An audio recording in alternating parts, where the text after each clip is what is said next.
Alors, Oui, allô? bonsoir, cher frère, comment allez-vous? Oui, il va très bien. Dieu merci. Et merci d'avoir été extrêmement patient. Et sache que c'est une qualité morale qui n'est pas donnée à tous. Et à celui à qui on demande beaucoup, on donne beaucoup. Et cher frère, je peux vous dire que vous avez la parole. Donc, cher frère, bonsoir à tous les élèves de la classe. Mhm, Et merci à notre maître d'avoir intervenu. mhm, Donc, cher frère, comme l'émission tend vers sa fin, mhm. cher frère, je voulais juste me prononcer sur quelques sujets d'actualité. Il n'y a pas de problème. Voilà, donc, cher frère, ce que je compte dire, c'est pas parce que le président de la République a tendance à dire qu'il est pressé, qu'il veut aller vite, que ses collaborateurs vont bâcler les différentes missions qui leur ont été confiées. Mhm, Je préfère commencer comme ça afin de pouvoir m'introduire.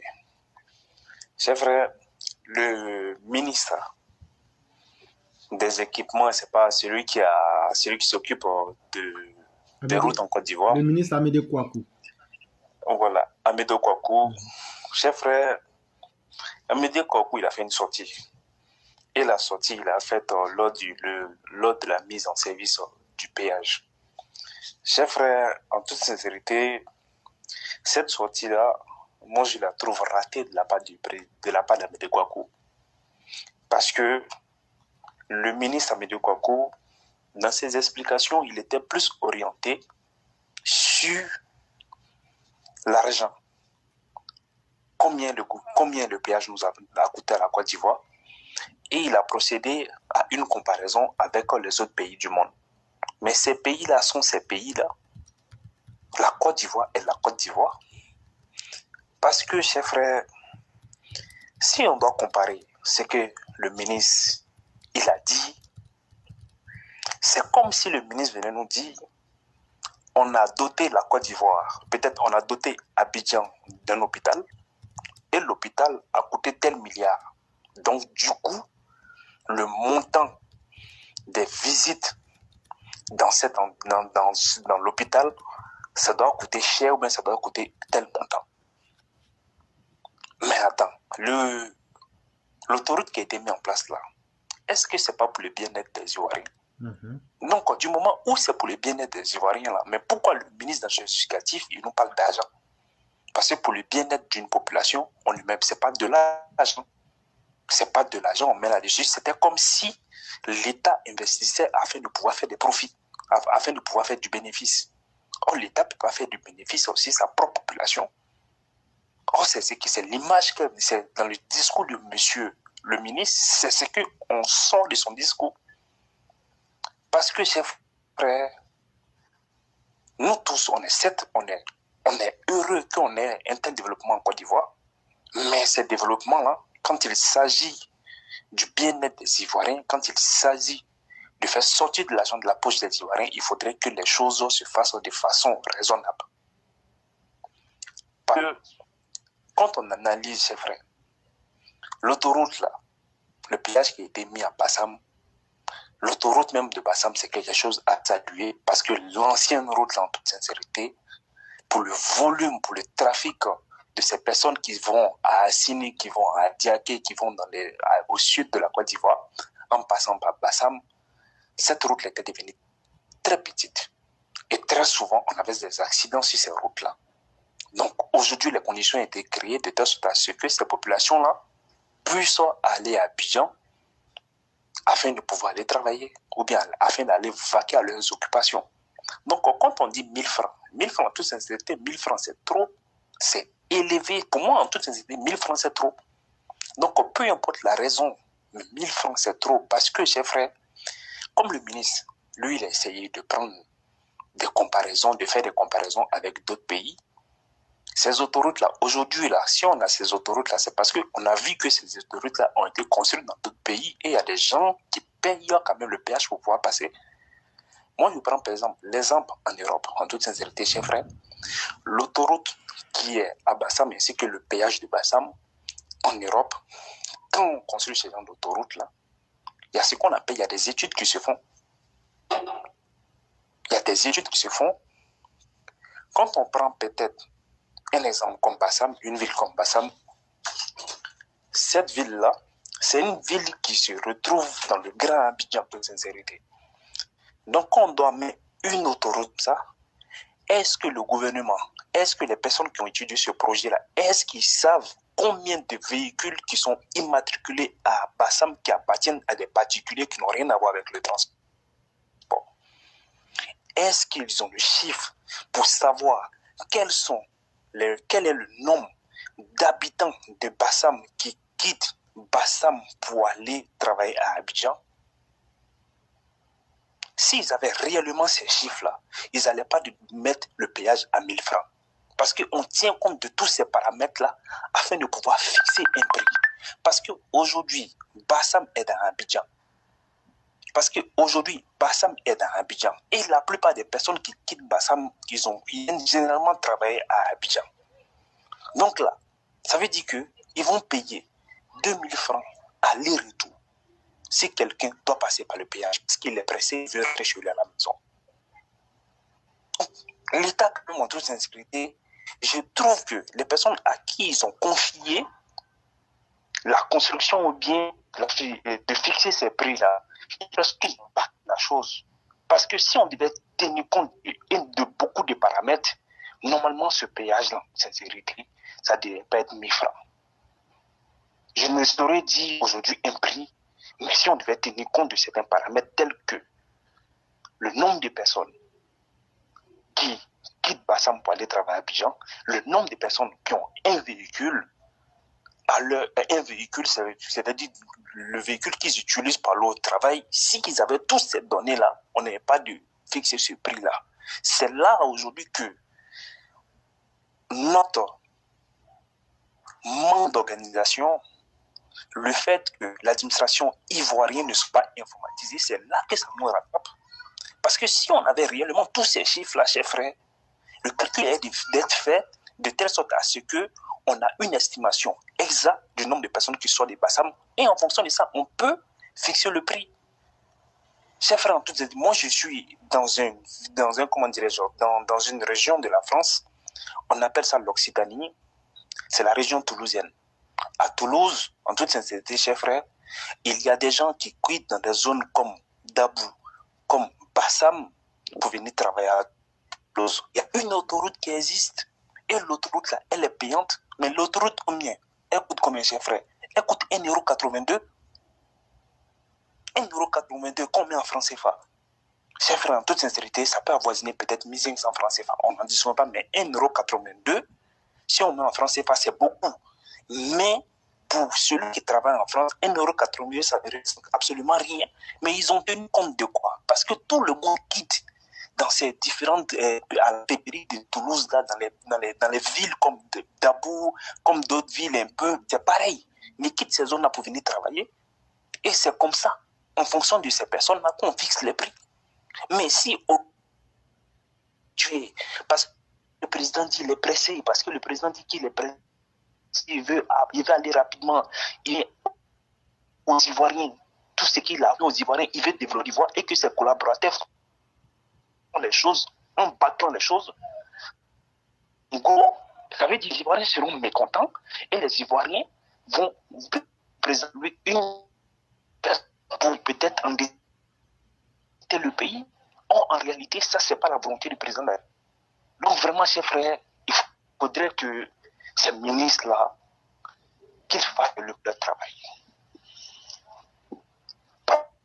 Les ministres, on est un laboratoire, c'est-à-dire on est dans un laboratoire de satisfaction de la population.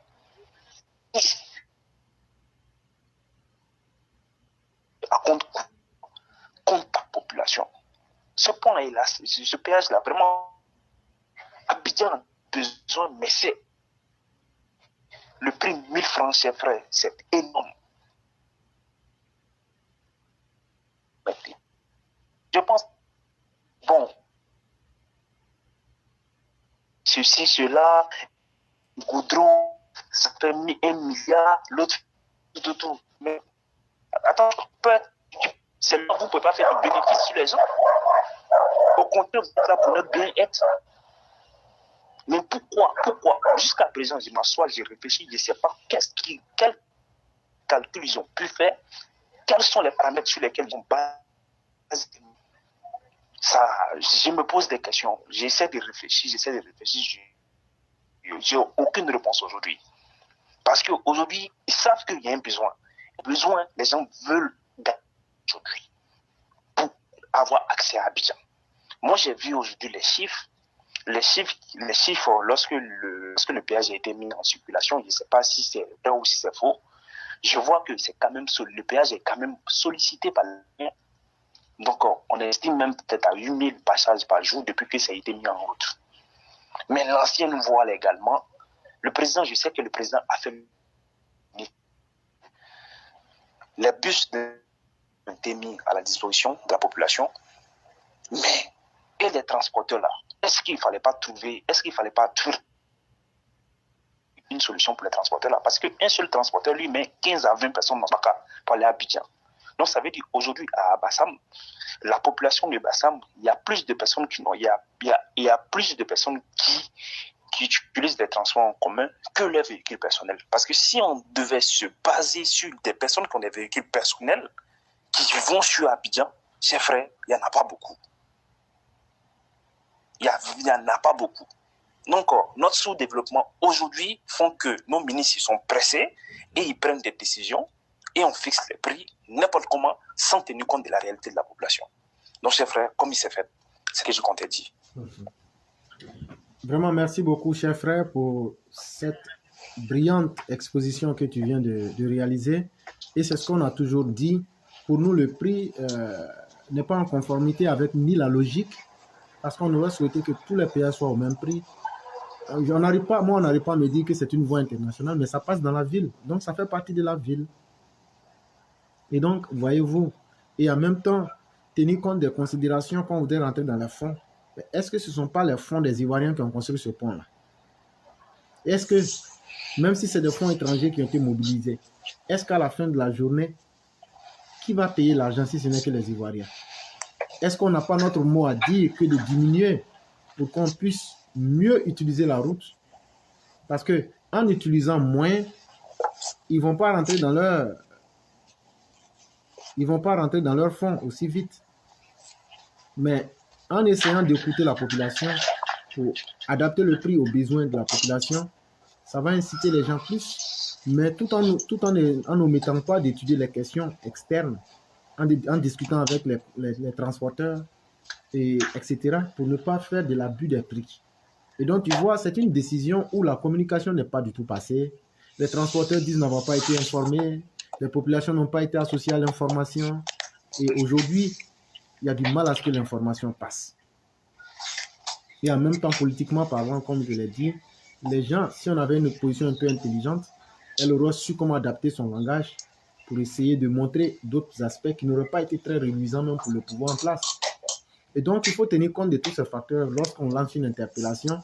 Si on diminue, qu'on ne diminue pas, moi, je n'utilise pas cette voie-là. Ça garde quoi dans ma vie? Mais je le fais à cause des populations. Je le fais en connaissant la mentalité globale de nos transporteurs, comme disait le roi. Eux-mêmes, ils sont en attente des situations pour profiter. Et ils veulent toujours profiter des circonstances.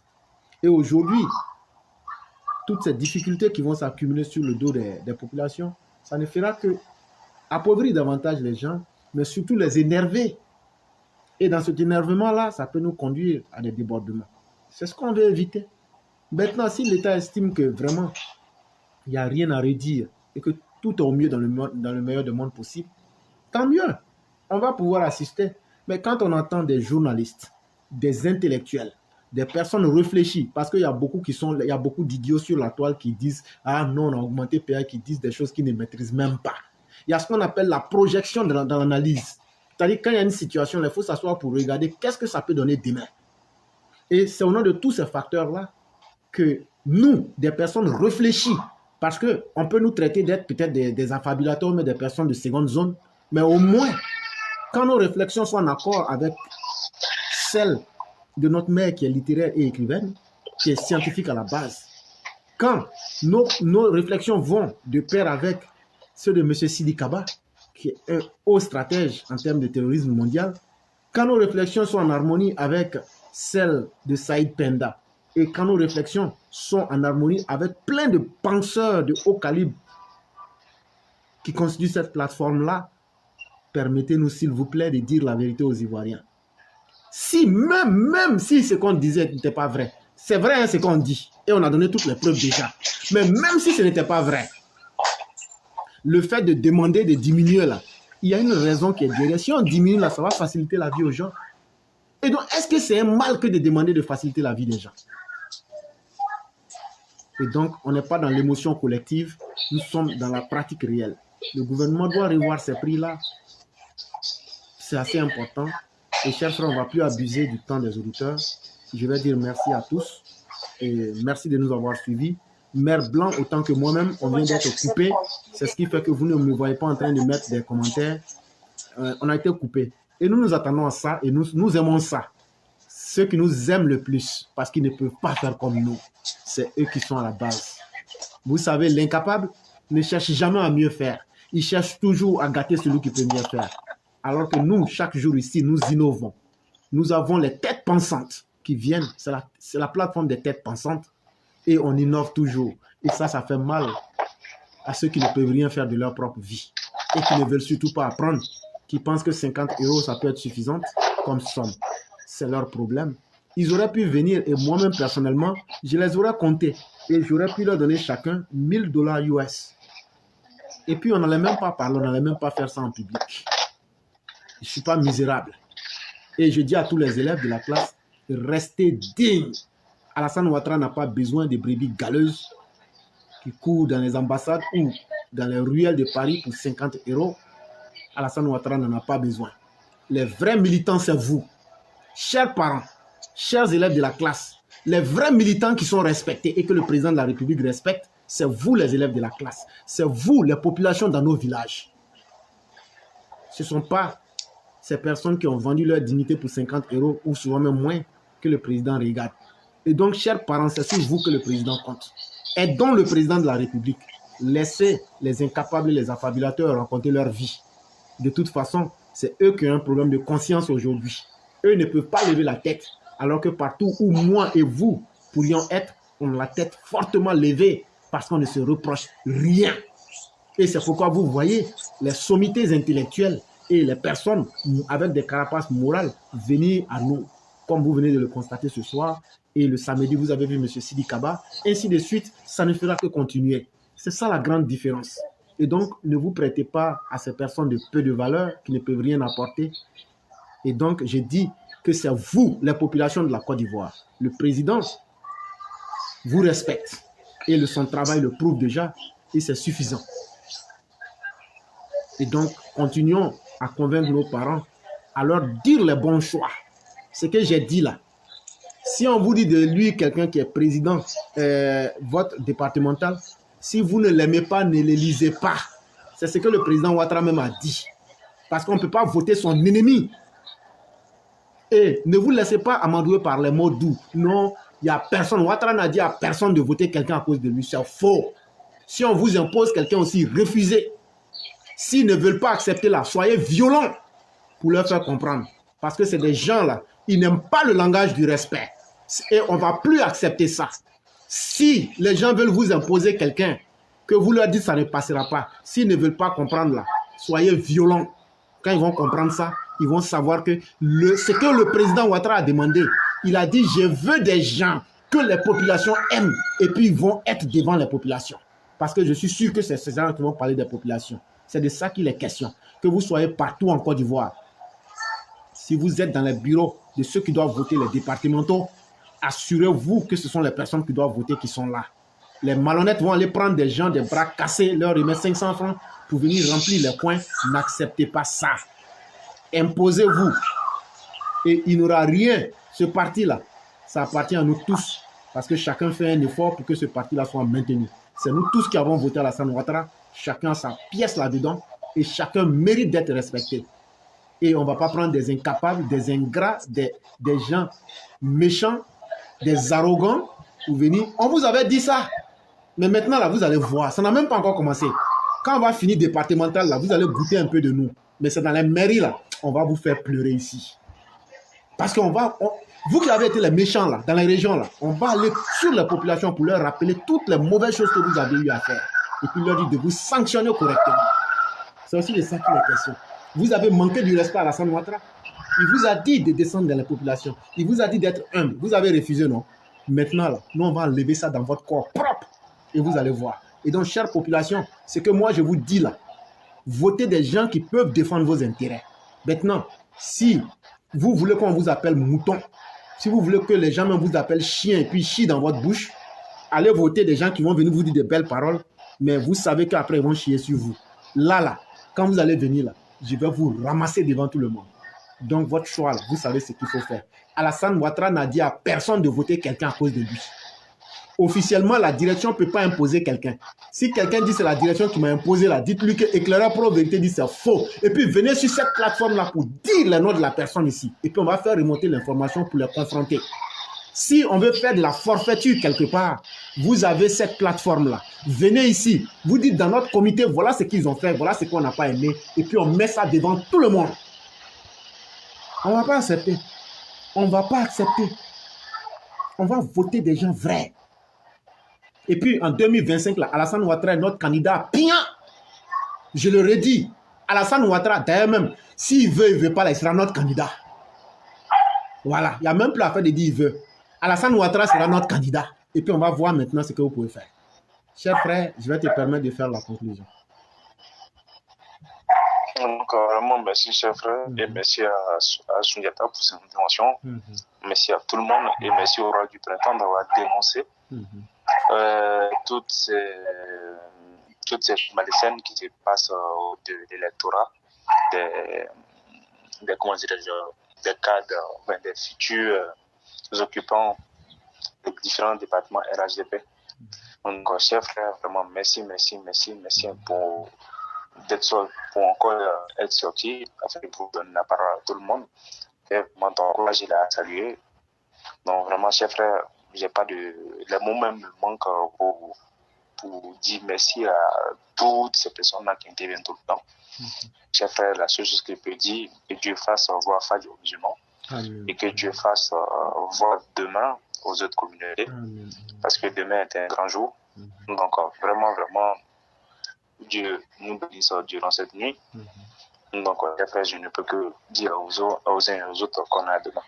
Merci beaucoup, cher frère. Que la paix et la miséricorde de Dieu soient sur chacun de nous. Amen. Merci beaucoup.